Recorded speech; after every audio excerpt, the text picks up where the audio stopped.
প্রশ্ন এসেছে বলছে যে ইউনূস সরকারের ১৬ মাসে দুর্নীতির সেরা হচ্ছে এনসিপির তরুণ নেতারা। তো জামাত কেন এদের সাথে জোট করল? দেখুন, আম দুর্নীতির অভিযুক্ত কারো কারোর ব্যাপারে রয়েছে।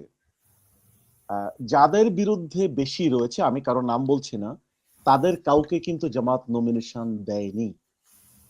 এবং জামাত এই কথাটি স্পষ্ট বলেছে যে যাদের বিরুদ্ধে দুর্নীতির অভিযোগ রয়েছে এবং বিশ্বাসযোগ্য অভিযোগ রয়েছে, যদিও কারোর ব্যাপারে সুস্পষ্ট প্রমাণ, এটি তো প্রমাণিত হয়নি এখনো, যাদের ব্যাপারে দুর্নীতির সুস্পষ্ট অভিযোগ রয়েছে, বিশ্বাস করার মতো অবস্থা রয়েছে যারা দুর্নীতির ব্যাপারে, তাদের কাউকে জামাত ইসলামী কিন্তু এনসিপি নমিনেট করলেও কিন্তু জামাত ইসলামী তাদেরকে মানে জোটে নেয়নি এবং তারাও কিন্তু জামাত ইসলামের সমর্থনে আসন পায়নি।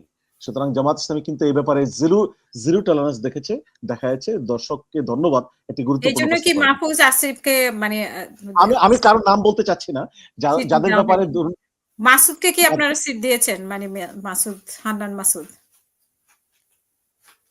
হ্যাঁ, হান্নান মাসুদের ব্যাপারটি তারা রিকোয়েস্ট করেছে। হান্নান মাসুদের ব্যাপারটি এখনো মানে এনসিপি তো ৪৫ জন দাবি করেছে, বাট ৪৫ জন তারা সাবমিট করেছে মনে হয়, 45 or ওভার।